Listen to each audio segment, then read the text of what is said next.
Start करें। आगे बताइएगा तो अलीगढ़ आंदोलन के संस्थापक कौन थे? सर सैयद अहमद खां थे। अलीगढ़ आंदोलन के संस्थापक कौन थे? सर सैयद अहमद खां थे। बताइएगा तो शक संवत की शुरुआत किसके द्वारा की गई? कनिष्क के द्वारा की गई। कब की गई? 58 या 78? 58 में शक संवत की शुरुआत 58 ईस्वी। आगे बताइएगा भारतीय रिजर्व बैंक की स्थापना कब की गई? 1935 में। भारतीय रिजर्व बैंक यानी कि आरबीआई की स्थापना 1935 में किया गया। और किस अधिनियम के द्वारा किया गया? 1934 के अधिनियम, बिल्कुल सही है। 1934 के अधिनियम के तहत 1935 में किया गया। और इसका मुख्यालय कहां बनाया गया? कोलकाता में। इसका मुख्यालय कहां बनाया गया? कोलकाता में बनाया गया। कंफ्यूजन होता है, ठीक है ना। 1935 में जब भारतीय रिजर्व बैंक की स्थापना हुई थी तो इसका मुख्यालय कहां बनाया गया था? कोलकाता में बनाया गया था, ठीक है ना। बताइएगा भारतीय रिजर्व बैंक का लोगो जो है इस पर किस जानवर का इस्तेमाल किया गया है? गलत है, बाघ का इस्तेमाल किया गया है। बाघ का, टाइगर जिसको बोलते हैं ना, टाइगर, वही बाघ का इस्तेमाल किया गया है, ठीक है ना। बाघ का इस्तेमाल किया गया। बताइएगा भारत में बाघ परियोजना यानी कि टाइगर परियोजना किस वर्ष आई? 1973 में आई है। 1973 में। और सिंह परियोजना यानी कि जिसको लायन बोलते हैं वो कब आई है? 1972 में आई है। बताइएगा 1971 में भारत का राष्ट्रीय पशु कौन सा था? सिंह था। 1971 में कौन सा था? सिंह था। 1972 में क्या था? सिंह था। 1973 से जब टाइगर प्रोजेक्ट आई है तब भारत का राष्ट्रीय पशु कौन सा हो गया है?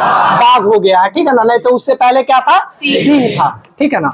आगे बताइएगा। और अभी क्या बता रहे थे? लोगों के बारे में बता रहे थे। तो आरबीआई का जो लोगो है उसमें एक तार का पेड़ और बाघ, इन दोनों के संयोजन से आरबीआई का लोगो बनाया गया, ठीक है ना। लोगो समझ रहे हैं ना, चिन्ह, उसका पहचान चिन्ह जो था वो बनाया गया। आगे बताइएगा तो प्रकाश वर्ष किसकी इकाई है? दूरी का इकाई है। प्रकाश वर्ष किसकी इकाई है? दूरी का इकाई है। बताइएगा 42वां संविधान संशोधन 1976 के द्वारा प्रस्तावना में सर्वप्रथम और अभी तक अंतिम बार संशोधन हुआ है। भारत में अभी तक प्रस्तावना में प्रथम और अंतिम बार संशोधन हुआ। कब हुआ है? 42वां संविधान संशोधन 1976 में किया गया है। उसमें बताइएगा प्रस्तावना में 3 नए शब्दों को जोड़ा गया था। वो कौन कौन सा शब्द है? ठीक है, ध्यान से सुन लीजिएगा। जिनको याद नहीं होगा, वैसे मैक्सिमम लोगों को याद है, जिनको ध्यान नहीं होगा वो ध्यान से समझ लीजिएगा, ठीक है ना। सबसे पहले उसमें 3 शब्द जोड़ा गया। पहला क्या था? तो समाजवादी, धर्मनिरपेक्ष और अखंडता, ठीक है ना। अखंडता को कहीं कहीं क्या लिखा जाता है? मतलब एकता कहिए या अखंडता कहिए, ठीक है ना। इंटीग्रिटी जिसको बोलते हैं, ठीक है ना, वही है इंटीग्रिटी जिसको बोलते हैं। अखंडता, धर्मनिरपेक्ष और समाजवादी, इन 3 शब्दों को जोड़ा गया था, ठीक है ना। कब जोड़ा गया था? 1976 में। क्या संविधान संशोधन? 42वां संविधान संशोधन में जोड़ा गया। 42वां संविधान संशोधन में बताइएगा कितने नए भागों का सृजन किया गया संविधान में? 2 नए भागों का सृजन किया गया। कितने भागों का? 2 नए भागों का सृजन किया गया। कौन कौन सा भाग था? तो एक तो पहला था 9 का ख। कौन था? 9 का ख। और दूसरा कौन था? 14 का क। दूसरा कौन था? 14 का क। 14 के क में बताइएगा क्या है? उसमें अवकरण सब है। कितना, क्या चीज है? अवकरण, यानी कि ट्रिब्यूनल जितना बोलते हैं ना, वो ट्रिब्यूनल सब का दिया गया। और 9 के ख में क्या जोड़ा गया? सहकारी समिति को जोड़ा गया। क्या जोड़ा गया? सहकारी समिति को जोड़ा गया। कौन से संविधान संशोधन में? 42वां संविधान संशोधन में। 42वां संविधान संशोधन में। एक दिन आगे इसका फिर अनुच्छेद बता देंगे, वो याद हो जाएगा। अभी बस इतना याद कीजिए कि 42वां संविधान संशोधन में प्रस्तावना में 3 शब्द को जोड़ा गया, समाजवादी, धर्मनिरपेक्ष और अखंडता को। 2 नए भाग को जोड़ा गया, 9 का ख और 14 का क, ठीक है ना। आगे फिर दूसरे दिन याद दिला देंगे। इसमें 52 अनुच्छेद में संशोधन हुआ था और 9 नया अनुच्छेद को जोड़ा गया था। बस अभी सुन लीजिए, इसको आगे हम फिर करवा देंगे, दूसरे दिन याद करवा देंगे। अभी याद हुआ कितने नए शब्दों को जोड़ा गया? कौन कौन सा? बिल्कुल सही है। क्या संविधान संशोधन में? 42वां संविधान। कब हुआ था? प्रधानमंत्री कौन थे? इंदिरा गांधी। प्रधानमंत्री कौन थे? इंदिरा गांधी के कार्यकाल में हुआ था। कितने नए भागों को जोड़ा गया था? 2। कौन कौन सा भाग था? 9 का ख और 14 का क, ठीक है ना। आगे बताइएगा और 9 का ख का जब बात आया तो 9 का क बताइएगा क्या है? 9 के क में जो है नगर पालिका है। क्या है? 9 के क में क्या है? नगर पालिका। 9 में क्या है? पंचायती राज व्यवस्था। 9 के क में क्या है? नगर पालिका। और 9 के ख में तो अभी बताए सहकारी समिति। चलिए आगे बताइएगा, जब एक जहाज किसी नदी में सागर में प्रवेश करती है तो वह थोड़ा सा क्या हो जाता है? ऊपर या नीचे? थोड़ा सा ऊपर उठ जाएगा, थोड़ा सा ऊपर उठ जाएगा। देखिए नदी से जब सागर में प्रवेश करेगा तो नदी का जो जल घनत्व होता है वो क्या होता है? कम होता है। ध्यान से समझिए, इस सब क्वेश्चन पे स्लिप कीजिएगा, रिजल्ट से चूक जाइएगा। इस सब क्वेश्चन को एकदम ध्यान से समझिए। नदी का जो जल घनत्व होता है वो क्या होता है? सागर के जल घनत्व से कम होता है, चूंकि उसमें कुछ खास चीज है नहीं, उसमें सिर्फ मिनरल है। क्या है? सिर्फ मिनरल है। और जो इसका समुद्र का या फिर सागर का जो जल होता है उसमें आप क्या जानते हैं? उसमें नमक होता है। क्या होता है? नमक होता है। सोडियम क्लोराइड NaCl होता है ना। तो सोचिए पानी में अगर कुछ घुला हुआ है तो उसका घनत्व क्या होगा? ज्यादा होगा। उसका घनत्व क्या होगा? ज्यादा होगा। तो जिसका जल घनत्व ज्यादा होगा तो वो जहाज को थोड़ा सा ऊपर उठा देगा। और इसी का रिवर्स क्वेश्चन पूछता है कि जब सागर से नदी में जाता है तो जहाज क्या होगा? थोड़ा सा नीचे आ जाएगा। सागर से जब नदी में जाएगा तो थोड़ा सा नीचे आएगा, और जब नदी से सागर में जाएगा तो थोड़ा सा ऊपर आएगा। अब कंफ्यूजन नहीं होगा ना। नमक के अवशेष के कारण सागर का जल घनत्व अधिक होता है, जिसके कारण जहाज थोड़ा सा ऊपर उठ जाता है, और वही जब फिर नदी में जाता है तो जल घनत्व कम हो जाने के कारण थोड़ा सा नीचे आ जाता है। आगे फिर बताइएगा, भारत में सर्वाधिक कॉफी का उत्पादन करने वाला राज्य कौन सा है? कर्नाटक है। भारत में कॉफी का उत्पादन करने वाला सर्वाधिक राज्य कौन सा है? कर्नाटक राज्य है। ठीक है ना। कॉफी को ही कहवा कहते हैं। कॉफी को ही क्या कहते हैं? कहवा कहते हैं। कहवा और कॉफी सबसे ज्यादा उत्पादन देश कौन सा करता है? ब्राजील करता है। ठीक है ना। कहवा की मंडी के रूप में किसको जानते हैं? ब्राजील को ही जानते हैं। आगे बताइएगा, अनुवांशिकता के क्रम को किसके द्वारा अनुवांशिकी कहा गया था? अनुवांशिकी के क्रम को किसके द्वारा अनुवांशिकता के क्रम को किसके द्वारा अनुवांशिकी कहा गया था? ये W वाटसन के द्वारा कहा गया था। W वाटसन के द्वारा। किसके द्वारा कहा गया था? W वाटसन के द्वारा कहा गया था। W वाटसन के द्वारा कहा गया था। बताइएगा, मलेरिया का उपचार करने के लिए जिस चीज का उपयोग किया जाता है वो हाइड्रोक्सीक्लोरोक्विन दवा है, वो किस वृक्ष से निकाला जाता है? सिनकोना के वृक्ष से निकाला जाता है। किसके वृक्ष से निकाला जाता है? सिनकोना के वृक्ष से निकाला जाता है। और कौन सी दवा होती है? क्लोरोक्विन होती है। क्लोरोक्विनन दवा। आप लोग कोरोना के नाम में खूब सुने होंगे इस दवा का नाम, कि हाइड्रोक्सीक्लोरोक्विन, जो किसकी दवा है? मलेरिया की दवा है। सीधा सीधा क्वेश्चन भी पूछता है कि क्लोरोक्विनन किसकी दवा है? मलेरिया की। जो कहां से निकाली जाती है? सिनकोना वृक्ष के छाल से निकाली जाती है। सिनकोना वृक्ष के छाल से निकाली जाती है। आगे बताइएगा, कपास तंतु यानी कि कपास फाइबर पौधे के किस भाग से प्राप्त किया जाता है?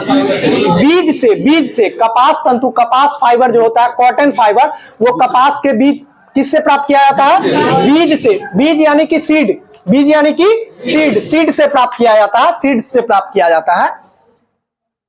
आगे बताइएगा, समुद्री जल किसका साधारण मूल स्रोत है? नमक का। समुद्री जल किसका साधारण मूल स्रोत है? नमक का, सोडियम क्लोराइड का। साधारण नमक का सूत्र क्या होता है? NaCl यानी कि सोडियम क्लोराइड। आगे बताइएगा, किस शैवाल में आयोडीन की उपस्थिति अधिक होती है? हाँ, किस शैवाल में आयोडीन की उपस्थिति? हैलाइड को बोलते हैं, जो नमकीन पानी का अध्ययन करते हैं उसको हैलाइड बोलते हैं ना। नमकीन जगह के हैलाइड बोलते हैं, नमक से हैलाइड। लेमिनेरिया शैवाल का नाम सुने होंगे, लेमिनेरिया शैवाल का। ठीक है ना। हाँ, समुद्री जल में क्या पाया जाता है? लेमिनेरिया, जहां से क्या निकाला जाता है? आयोडीन निकाला जाता है। खरपतवार है ये शैवाल जो है। लेमिनेरिया एक प्रकार का खरपतवार है जहां से आयोडीन निकाला जाता है। बताइएगा, आयोडीन का उत्पादन करने वाला विश्व का अग्रणी देश कौन सा है? सबसे ज्यादा कौन सा देश करता है? बिल्कुल गलत है। ये चिली देश का नाम जानते होंगे। चिली। कौन सा देश करता है? चिली। दक्षिणी अमेरिका के अंतर्गत एक देश चिली। चिली यानी कि मिर्च। मिर्च के आकार का एक देश होगा, वही देश सबसे ज्यादा आयोडीन का उत्पादन करता है। ठीक है ना। आगे बताइएगा, वायुमंडल में सर्वाधिक मात्रा में प्रचुर गैस कौन सी है?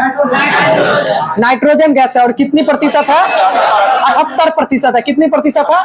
78% है। 78% है। ठीक है ना। आगे बताइएगा, सेना को वेतन देने की प्रणाली का विधान किसने प्रारंभ किया था? अलाउद्दीन खिलजी के द्वारा किया गया था। सेना को परमानेंट जो है वो वेतन देने का जो काम किया था वो किसके द्वारा किया गया था? अलाउद्दीन खिलजी के द्वारा किया गया था, ठीक है ना। इक्ता को बंद करने का काम किसके द्वारा किया गया था? अलाउद्दीन खिलजी के द्वारा ही किया गया था, ठीक है ना। इक्ता बंद करके अलाउद्दीन खिलजी क्या कर दिया था? वेतन देता था। इक्ता का प्रारंभ किसके द्वारा किया गया था? इल्तुतमिश के द्वारा। इक्ता समझते हैं क्या है? इक्ता कुछ नहीं होता है, जैसे मान लीजिए कि आपसे हम कोई काम करवाए तो आपको हम कुछ पैसा देंगे, तो पैसा ना दे करके कुछ भूमि दे देते थे और बोलते थे उस भूमि से तुम उपज करना, या फिर अगर तुमको उपज करने का नहीं मन होगा तो इससे तुम क्या करना? राजस्व वसूलना, और राजस्व वसूल करके आपको पैसा मिल जाएगा। तो इस चीज को खत्म कौन किया था? अलाउद्दीन खिलजी किया था, ठीक है ना। अलाउद्दीन खिलजी के बारे में और सुन लीजिए। दाग एवं हुलिया प्रथा लिखने का प्रथा किसके द्वारा? अलाउद्दीन खिलजी के द्वारा। चढ़ी एवं घड़ी कर लगाने का प्रथा किसके द्वारा? अलाउद्दीन खिलजी के द्वारा। चढ़ी और घड़ी कर कौन लगाया था?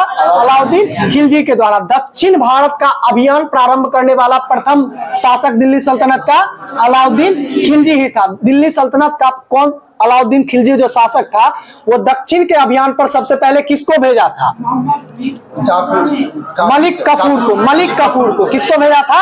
मलिक कफूर को। मलिक कफूर को 1000 दिनार के नाम से भी जानते हैं क्योंकि उसको 1000 दिनार में खरीदा गया था, ठीक है ना। उसको 1000 दिनार के नाम से भी जानते हैं। आगे बताइएगा। खगोलीय इकाई पृथ्वी और सूर्य की मध्य की क्या है? दूरी है, ठीक है ना। औसत दूरी है, ठीक है ना, खगोलीय इकाई। और प्रकाश वर्ष किसकी मात्रक है? मात्रक किसकी है? दूरी की। पार्सेक किसकी मात्रक है? दूरी का ही मात्रक है, ठीक है ना। बताइएगा तो किस तिथि को सूर्य से पृथ्वी अपनी अधिकतम दूरी पर होती है? 4 जुलाई को। किस तिथि को? 4 जुलाई को। और न्यूनतम दूरी पर कब होती है? 3 जनवरी को। 3 जनवरी को, ठीक है ना। अब बताइएगा, इसमें एक और क्वेश्चन पूछता है अपसौर और उपसौर। तो अपसौर का मतलब क्या होता है? अपसौर का मतलब होता है, अपसौर का मतलब 4 जुलाई, यानी कि अप का मतलब अप मतलब ऊपर बोलते हैं ना, अप का मतलब आगे जाना, ठीक है ना। यानी कि जब अधिकतम दूरी पर होगी, सूर्य से पृथ्वी जब अधिकतम दूरी पर होगी यानी 4 जुलाई को, तो उसको क्या बोलेंगे? अपसौर। और वही उपसौर कब बोलेंगे? जब वो न्यूनतम दूरी पर होगी, ठीक है ना। पेरिहिलियन और एपिहिलियन बोलते हैं, ठीक है ना। आगे बताइएगा। मध्यरात्रि का सूर्य का देश कौन सा कहलाता है? नॉर्वे कहलाता है। डूबते हुए सूरज का देश कौन सा कहलाता है? ब्रिटेन कहलाता है। उगते हुए सूरज का देश कौन सा कहलाता है? जापान कहलाता है। बताइएगा तो आनुवांशिकता के सिद्धांत, जीन के कार्य और विनिमय आदि का अध्ययन क्या कहलाता है? अनुवांशिकी यानी कि जेनेटिक्स कहलाता है, ठीक है ना। कुछ क्वेश्चन ऐसा होता है जिसको आपको शब्द से ही पकड़ लेंगे, ठीक है ना। तो अनुवांशिकता का अध्ययन क्या कहलाएगा? अनुवांशिकी कहलाएगा, जेनेटिक्स कहलाएगा, ठीक है ना। आगे बताइएगा। जीव विज्ञान का जनक किसे माना जाता है? अरस्तु को। जीव विज्ञान का जनक अरस्तु को माना जाता है। आगे बताइएगा। कोशिका में किसको आत्महत्या की थैली कहा जाता है? लाइसोसोम को। कोशिका में किसको traffic police of the cell कहा जाता है? गोल्जी काय को कहा जाता है। गोल्जी काय को कहा जाता है। कोशिका में किसको ऊर्जा गृह के रूप में जाना जाता है? माइटोकॉन्ड्रिया को। कोशिका में किसको ऊर्जा करेंसी के रूप में जाना जाता है? एटीपी को। बिल्कुल सही है, एटीपी को जाना जाता है। ऊर्जा करेंसी को किसको जाना जाता है? एटीपी को। देखिए बैंक कौन सा है? बैंक जो है ना वो माइटोकॉन्ड्रिया है। बैंक कौन सा है? माइटोकॉन्ड्रिया, क्योंकि वो एटीपी बनाने का काम करता है। जबकि करेंसी यानी कि मुद्रा क्या है? पैसा क्या है? एटीपी है, ठीक है ना। और एटीपी से हमें, एक एटीपी से हमें कितने कैलोरी ऊर्जा मिलती है? 38। और उसी बनने में 2 नष्ट हो जाता है और फाइनली हमको 36 मिलता है। एटीपी का फुल फॉर्म बताइएगा। एडिनोसाइन ट्राइफॉस्फेट, ठीक है ना। ध्यान से सुन लीजिए, इस सब क्वेश्चन में हड़बड़ाना नहीं है। ये सब क्वेश्चन आता सबको है, हड़बड़ाना नहीं है। एटीपी का फुल फॉर्म क्या होता है? Adenosine triphosphate. एडीपी का फुल फॉर्म बताइएगा। एटीपी जो है ना वो एडीपी से ही बनता है और एडीपी जो है वो एएमपी से बनता है। एक दिन और बताए थे। एडीपी का जैसे टी से ट्राई बोलते हैं वैसे डी से डाई बोलिए। एडिनोसाइन डाइफॉस्फेट, एडिनोसाइन डाइफॉस्फेट बोलिए, और इसी से फिर जुड़ा हुआ है एएमपी, उसको एडिनोसाइन मोनोफॉस्फेट बोलिए। यानी कि क्रेब्स चक्र के द्वारा एडिनोसाइन मोनोफॉस्फेट डाइफॉस्फेट में टूटता है, और डाइफॉस्फेट फिर टूटकर मतलब के मिल करके ट्राई बनाता है, और फिर ट्राई टूट करके फिर एएमपी में बनाता है, और यही प्रक्रिया चलते रहती है माइटोकॉन्ड्रिया में, और हमें निरंतर ऊर्जा मिलते रहती है। ठीक है ना, आज के लिए छोड़ देते हैं, इतना ही बस करते हैं। ठीक है ना, कुछ याद हुआ सही से बताइएगा।